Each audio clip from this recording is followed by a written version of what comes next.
Good morning, class. Morning, sir. Morning. So before we start, let's have a quick activity. What you have to do is, di ba naagihan na ninyo ang mga recent topics all about edible films and biodegradable packaging, which is sa ganito, bioplastics. So all you have to do is kana ikuan bitaw ninyo ang name kung kuan ba sila galing regular plastics or edible films. Sige. Okay, picture number 1. Regular plastic. So that's right. Next. That's right. Next. Why no edible man? Okay. Kay pwede ra sila mahilis. Okay, next picture. Ngano man? So kasagaran mga chorizo nga paligya karon or nasa mga kantin. Yes. Ay kaning mga chorizo nga plastics. Pero ma-differentiate di ba nimo kay flexible kaayo ang edible nga packaging sa sausage or sa longganisa. Next, edible or plastic? Why? Yes, mahilis naman. Pero kung dili mahilis, patay. Pag isa pa, delikado ang microplastic sa atong lawas. So that's all for our activity. Nana ba may na-learn sa atong activity? Nana ba idea? What's our lessons will be tackled for today? So before we formally proceed to our topic, I have few questions. Ms. Fuentes, stand up. So, do you have any example of edible films or bioplastics nga ginagamit na sa karon nga mga generations? Like sa picture which is kanang sa capsule bitaw. Yes. Okay. Miss Legit? Miss Buswigo? Iliko?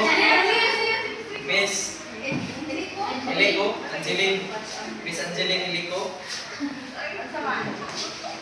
So why it is important nga gamito nato bitaw kaya natakol naman to sa past ng mga or previous ng mga discussions nga nung huge advantage man ang edible films. Hindi siya maka-apekto lalo na sa atong environment gani. Advance for Miss Buswigo. Sorry. Miss Iliko, advance for Miss Iliko.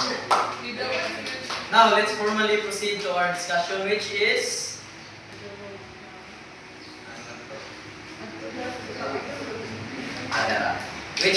edible films and bioplastic. So, focusing on advantage, disadvantage, and its application. So, learning objectives, please read class.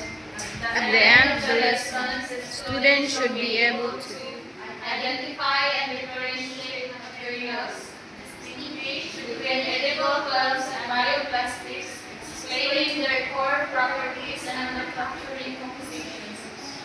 Analyze pros and cons.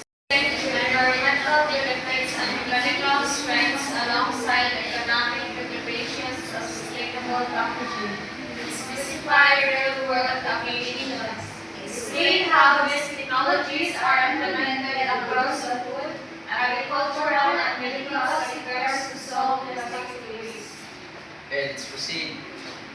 So, sustainable fundamentals. So, bioplastic, from the previous discussion, it is a composable material that is being used in agriculture, packaging, and also for planting plants bitaw.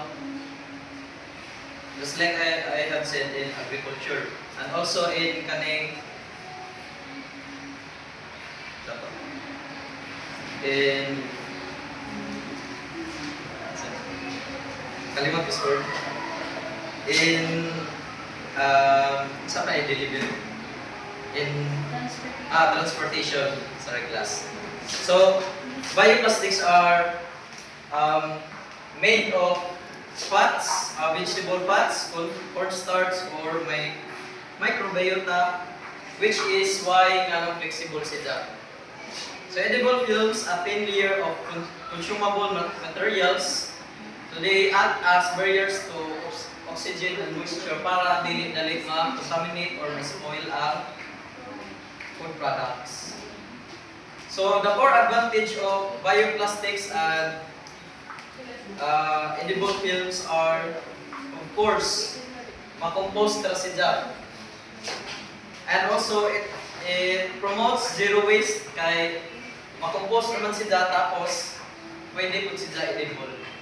So it promotes kanang zero waste kay wa na may halos basura kay usable naman sila. And also shelf life, so advanced barrier properties protect food from oxidation and moisture.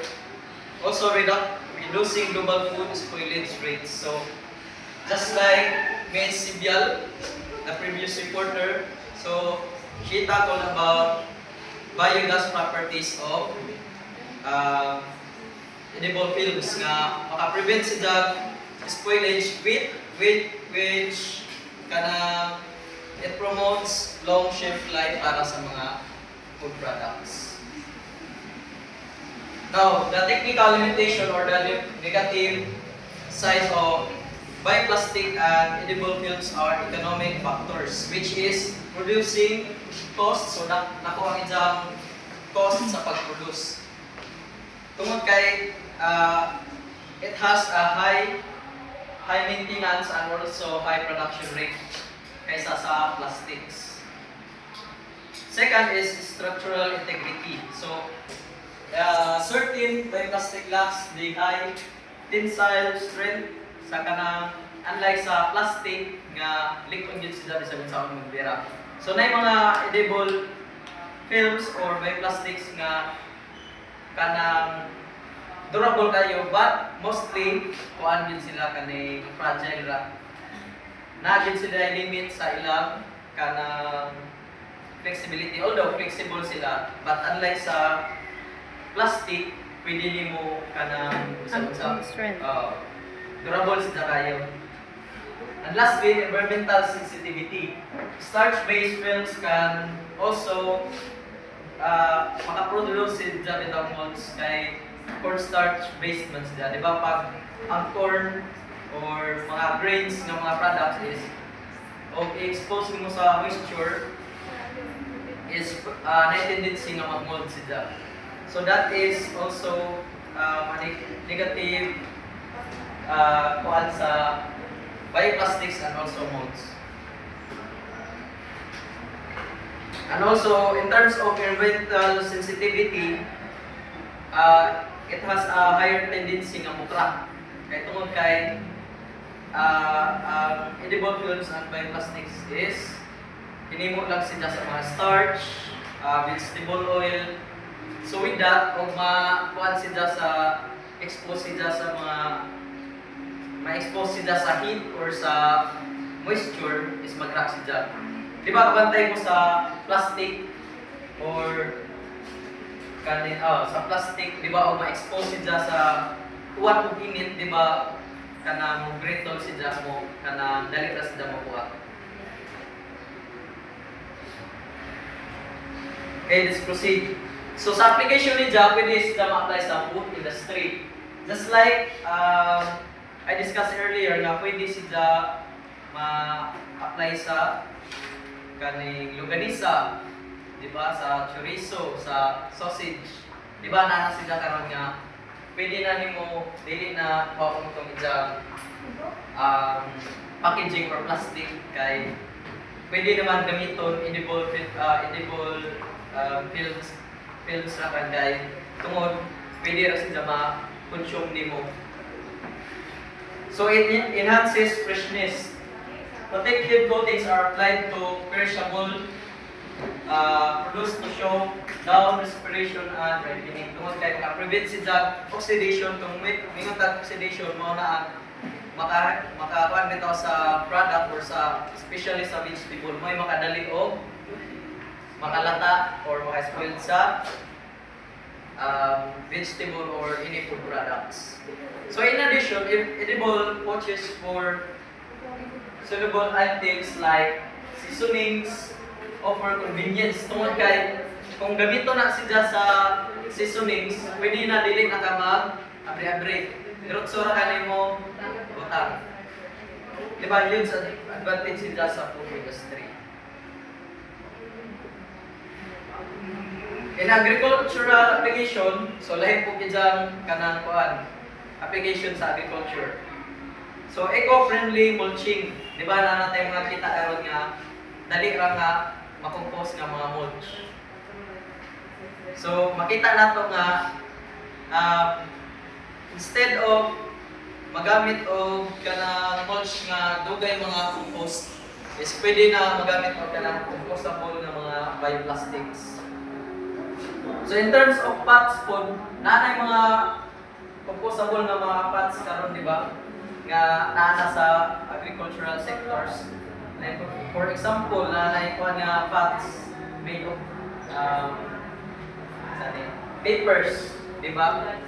Yes, papers, mga recyclable materials. So, ang advantage ana is makumpos na sila, dili sila madugay sa surface soil. So this innovation eliminates the expensive labor and environmental cost of recovering clean plastic sheets from farm fields. So dili na magasto ang government nga mo-clean ana nga area kay compostable man sila. So dili na ang farmers dili na pud mag take of huge time para hinuon ng mga non-compostable na mga plastic sa ilang farm. So in medical or pharmaceutical sections or sectors, so makita naman karon nga nagamit sila sa sa mga medicines. Capsules. Yes, mga capsules. So compatible solutions. So soluble gelatin or polysaccharide capsules allow for precise drug delivery tungod kay through consumption, dali ra sila mahilis bitaw with the help of enzymes. So new oral thin films offer rapid delivery of medication. So dali ra delivery sa medications tungod kay dali ra mahilis ang films nga ginakot sa tambal. Now, in terms of projected global impact, so dako ang impact sa bioplastics o edible films tungod kay for future generation nato ay possibility nga kanang dili na kayo magamit og plastics. Bisag garing karon makita na nato nga nanay innovation na nato ang palibot dili na kayo magamit og mga plastics. Yes, eco-friendly ang kuan na nato karon. How much more sa next generation, di ba? Nga na-introduce na ang bioplastics ng mga innovations. So for future innovation, Malcolm films infused with antimicrobial agents, just like Mesibial discussed earlier nga nasidjay sa ganito. Yes, nasidjay properties nga prevent of microbial growth or contamination. So it helps actively fight bacteria to keep food from spoilage. So for future innovation, na possibility nga nanakot si color indicators. So na mga edible films that change color to warn consumers if the internal temperature has been compromised or makuha na nimo, ma-differentiate na nimo kung cold or warm ang product na naa sa packaging. Kay that concludes my discussion. So thank you for listening